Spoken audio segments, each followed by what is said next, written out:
365 दिन 24 घंटे हर गांव को बिजली देना पीएम मोदी का सपना। सोलापुर में कहा, बिजली बचाना स्वभाव नहीं, राष्ट्र कर्तव्य बने।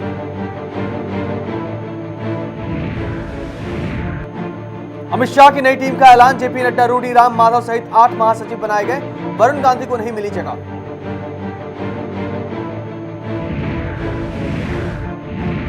हरियाणा विधानसभा चुनाव से पहले कांग्रेस को झटका। चौधरी वीरेंद्र सिंह बीजेपी में शामिल। अमित शाह की मौजूदगी में लिया शपथ सदस्यता। वडोदरा और मैनपुरी में लोकसभा उपचुनाव के लिए तारीख तय। 13 सितंबर को होंगे चुनाव। यूपी के विधानसभा के उपचुनाव भी इसी तारीख में। और उत्तराखंड में फिर बरपा कुदरत का कहर। देहरादून और पौड़ी में फटा बादल, 2 दर्जन से ज्यादा लोगों की मौत, कई घर मलबे में दबे।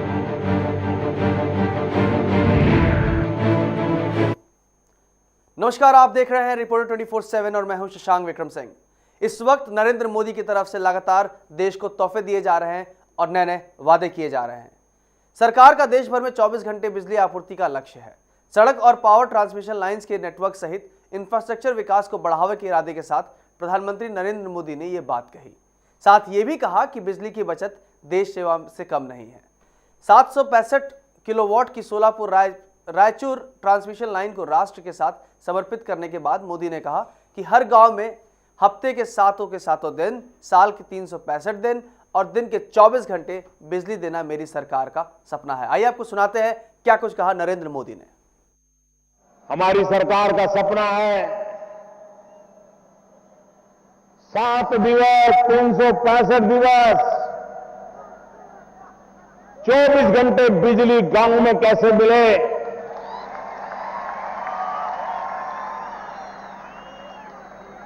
और इस सपने को पूरा करने के लिए एक तरफ बिजली का उत्पादन बढ़ाना पड़ेगा, दूसरी तरफ बिजली पहुंचाने का प्रबंध करना पड़ेगा और जन भागीदारी से एक महत्वपूर्ण काम भी करना होगा, वो है बिजली बचाओ।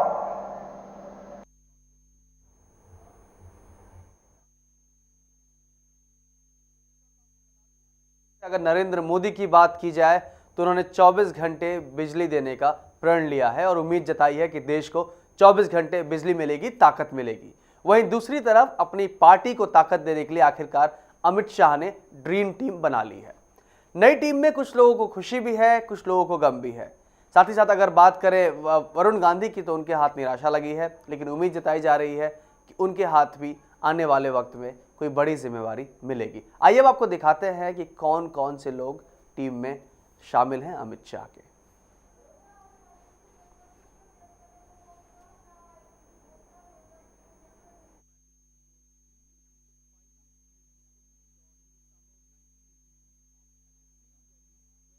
नए चेहरों को मौका दिया गया है अमित शाह के इस नई टीम में। लेकिन बात करें महासचिव की तो जेपी नड्डा, राजीव प्रताप रूडी, सरोज पांडे, मुरलीधर राव, राम माधव, भूपेंद्र यादव, आरएस कटारिया, रामलाल को महासचिव बनाया गया है शाह की इस नई टीम में।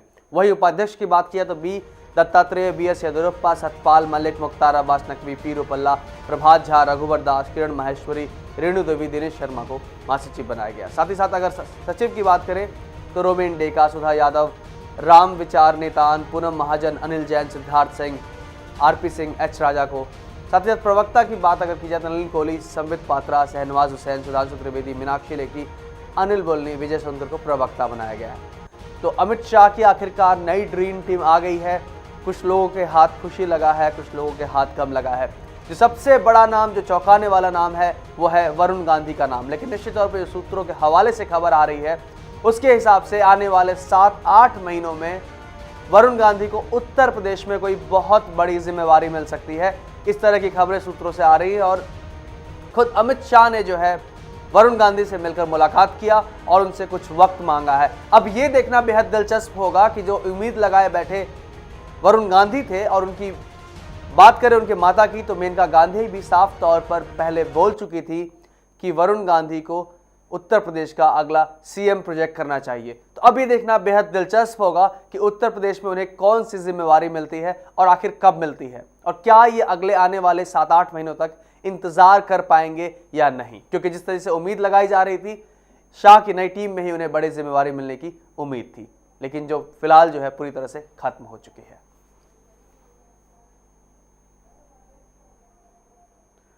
प्रधानमंत्री नरेंद्र मोदी ने देश को ताकतवर बनाने के लिए जंगी जहाज INS कोलकाता को देश को समर्पित कर दिया और साफ तौर पे उन्होंने कहा कि जिस तरीके से अगर हमारा देश मजबूत रहेगा तो कोई हमें आंख नहीं दिखा पाएगा। और इस जहाज को जो है स्वतंत्रता दिवस का उपहार भी माना जा रहा है। आइए आपको अपने इस खास रिपोर्ट में दिखाते हैं क्या कुछ खास है INS कोलकाता में।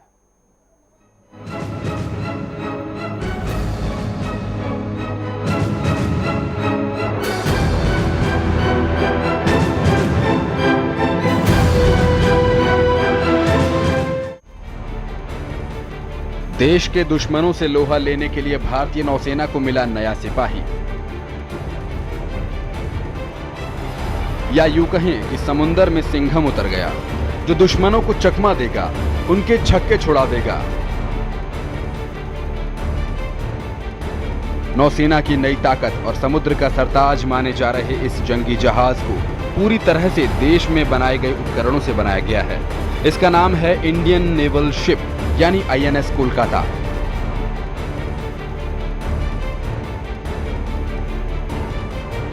ये जंगी जहाज 164 मीटर लंबा और 18 मीटर चौड़ा है। इस पर भारत की सबसे मारक मिसाइल ब्रह्मोस समेत कई मारक हथियार मौजूद हैं। नौसेना के डिजाइन ब्यूरो ने इसका डिजाइन तैयार किया। इस जहाज को 2010 में नेवी में शामिल होना था, पर कुछ तकनीकी खराबियों के चलते इसमें कुछ वक्त और लग गया। 7,500 टन क्षमता वाला नौसेना का ये पोत मझगांव डॉकयार्ड प्रोजेक्ट 15A के तहत बना गया है। इस पर तैनात मिसाइल दागने वाली यूनिवर्सल वर्टिकल लॉन्च सिस्टम का डिजाइन और विकास ब्रह्मोस एरोस्पेस ने किया है। युद्धपोत में विशेष गुणों वाला स्टील का इस्तेमाल किया गया है और ये स्टील अथॉरिटी ऑफ इंडिया द्वारा बनाया गया है।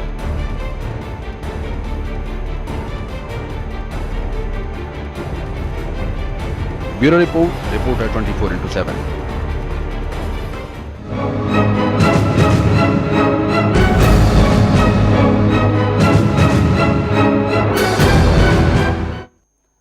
आखिरकार देश को पहला सबसे बड़ा जंगी युद्धपोत मिल ही गया। ये 164 मीटर लंबा है, 18 मीटर चौड़ा है और इसकी ऊंचाई एक 5 मंजिली इमारत जितनी है। आइए आपको अपने खास रिपोर्ट में दिखाते हैं और क्या कुछ खास है इसमें। INS कोलकाता देश में बना पहला सबसे बड़ा जंगी युद्धपोत है।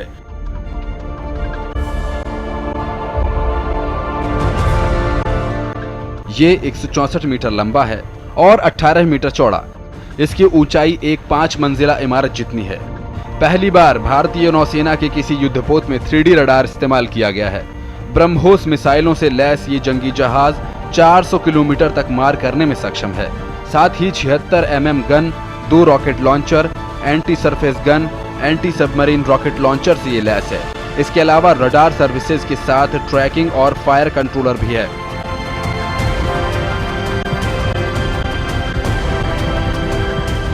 इसका रडार इस तरह डिजाइन किया गया है कि इसे शत्रु नौकाएं ट्रेस नहीं कर सकती और दुश्मन को आसानी से चकमा दे सकती हैं।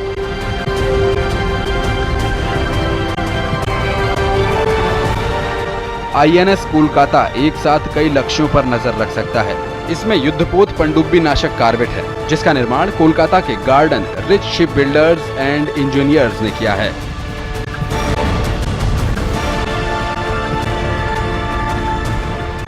इस तरह भारत को अब भविष्य के एडवांस्ड युद्धपोतों में लगने वाले स्पेशल ग्रेड के स्टील के आयात की जरूरत नहीं होगी।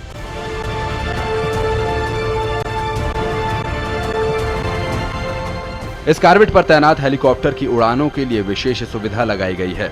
इस युद्धपोत पर डिजिटल डाटा एक्सचेंज नेटवर्क नामक एक नई प्रणाली लगाई गई है, जिससे ये युद्धपोत दुश्मन को सकते में डालने के लिए अपने आयुध किसी भी अन्य शिप को भेज सकता है, जहां से हथियार दागा जा सकता है।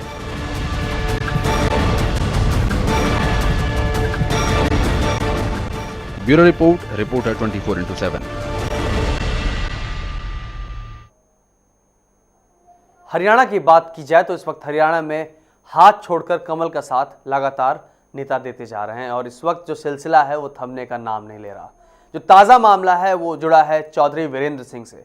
पिछले 42 सालों से कांग्रेस के साथ जुड़े हुए चौधरी वीरेंद्र सिंह ने अपनी पूरी टीम के साथ अमित शाह के सामने बीजेपी की सदस्यता ली और साथ ही साथ इस बदलाव के साथ ही राजनीति में एक बड़ा बदलाव आ गया। खास करके अगर हम कांग्रेस और आईएनएलडी के मुकाबले बीजेपी की बात करें तो अभी तक बीजेपी के पास कोई बड़ा नेता, कद्दावर नेता हरियाणा में नहीं था। उस लिहाज से जिस तरीके से अब चौधरी वीरेंद्र सिंह जुड़े हैं, निश्चित तौर पर ये आने वाले समय में वोट बैंक में काफ़ी इजाफा करता दिखेगा। और सबसे महत्वपूर्ण बात आपको बता दें कि भूपेंद्र सिंह हुड्डा से काफ़ी लंबे समय से वीरेंद्र सिंह नाराज चल रहे थे, उनके खिलाफ उन्होंने मोर्चा खोल रखा था और पिछले ही महीने वो अमित शाह से मिले थे, जिसके बाद उन्हें कारण बताओ नोटिस भी दिया गया था। और उसके बाद जो है आखिरकार पार्टी ने जो है उन्हें अपनी टीम से निकाल दिया और जिसके बाद तुरंत बाद उन्होंने बीजेपी को ज्वाइन कर लिया। और जिस तरीके से इस वक्त राजनीति चल रही है, अगर हम हरियाणा की बात करें तो निश्चित तौर पर बीजेपी को फायदा होता दिख रहा है, क्योंकि अगर चौधरी वीरेंद्र सिंह की बात की जाए तो निश्चित तौर पर जाट वोट बैंक का एक बड़ा तबका उनके साथ जुड़ा हुआ है। अब ये देखना बेहद दिलचस्प होगा कि आखिर वीरेंद्र सिंह हाथ का साथ छोड़कर कमल खिला पाते हैं या नहीं।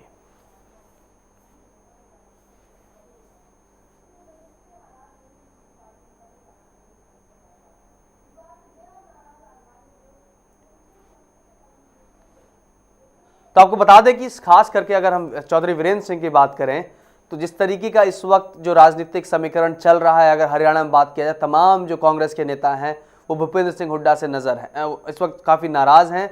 और सब उसके साथ ही साथ जो इस वक्त सिलसिला लगा हुआ, क्योंकि बीजेपी ने साफ तौर पर एक चीज़ साफ कर दिया है कि इस बार का चुनाव जो है, हम अभी तक जिस हिसाब से इनकी बातें निकल कर आ रही हैं, जो समीकरण निकल के आ रहा है, उससे निश्चित तौर पर इस बार हरियाणा में बीजेपी अकेले चुनाव लड़ेगी, बिना किसी गठबंधन के लड़ेगी। तो इस लिहाज से वीरेंद्र सिंह का बीजेपी में शामिल होना आने वाले समय में बीजेपी को साफ तौर पर मजबूत स्थिति में ला रहा है और निश्चित तौर पर ये जो है कहीं ना कहीं फायदा करेगा बीजेपी को। क्योंकि अगर वीरेंद्र सिंह के इतिहास की बात की जाए तो पिछले 42 सालों से वो कांग्रेस के साथ ही जुड़े हुए थे। जब से उन्होंने अपने राजनीतिक करियर की शुरुआत की थी, उसके बाद से ही वो कांग्रेस में थे और काफ़ी कद्दावर नेता कांग्रेस के हरियाणा के लिहाज से माने जाते हैं चौधरी वीरेंद्र सिंह। लेकिन जिस तरीके की चीज़ें हो रही हैं, निश्चित तौर पर आने वाले समय में तमाम मुश्किलें खड़ी हो सकती हैं, अगर हम भूपेंद्र सिंह हुड्डा की बात करें या कांग्रेस की बात करें उनके सामने।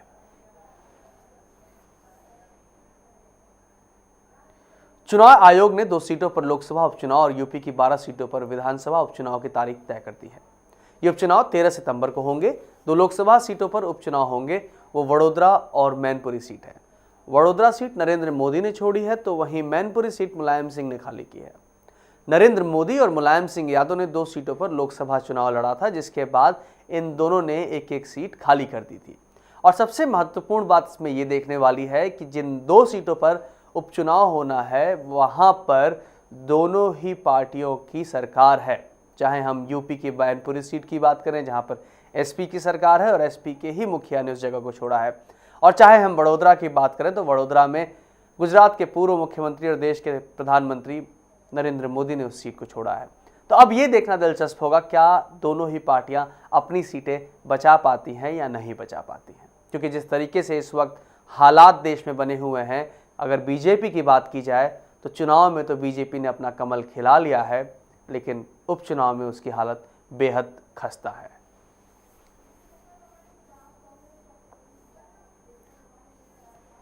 तो निश्चित तौर पर जिस तरह से अगर हम बात करें, इस वक्त उपचुनाव की तारीखें तय हो गई और साथ ही साथ उत्तर प्रदेश की जो तमाम विधानसभा सीटों पर उपचुनाव होना है, उनको भी 13 सितंबर को ही वहां पर भी चुनाव होगा। तो इस लिहाज से जिस तरीके से अगर हम बात करें, इस वक्त हर पूरी कोशिश करेगी, अगर हम एसपी की बात करें, कि वो हर हाल में अपनी विधानसभा की सीटें जीते और साथ ही साथ मैनपुरी की सीट पर भी वो जीत हासिल करे। क्योंकि जिस तरीके से अगर हम कैंडिडेट की बात करें तो मुलायम सिंह यादव ने अपने पौत्र को वहाँ से उतारा है और निश्चित तौर पर ये अब देखना कि बेहद दिलचस्प होगा कि आखिरकार एसपी वो सीट अपनी बचा पाती है या नहीं बचा पाती है। वहीं वडोदरा सीट की अगर बात की जाए तो वहाँ पर कयास लगाए जा रहे हैं कि बीजेपी के राष्ट्रीय अध्यक्ष अमित शाह को वहाँ से चुनाव लड़ाया जा सकता है। अब ये देखना बेहद दिलचस्प होगा आखिरकार वहाँ से कौन चुनाव लड़ता है और किसकी जीत होती है।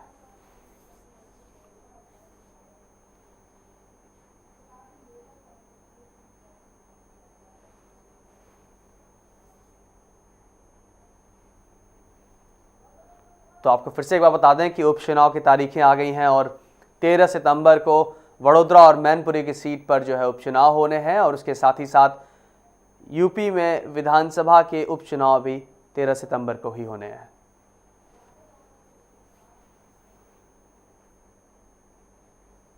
जिन 2 सीटों पर उपचुनाव होना है वो वडोदरा और मैनपुरी सीट हैं लोकसभा की। फिलहाल वक्त हो चला है एक छोटे से ब्रेक का, और ब्रेक के बाद जानेंगे उत्तराखंड में क्यों मची है अफरा तफरी।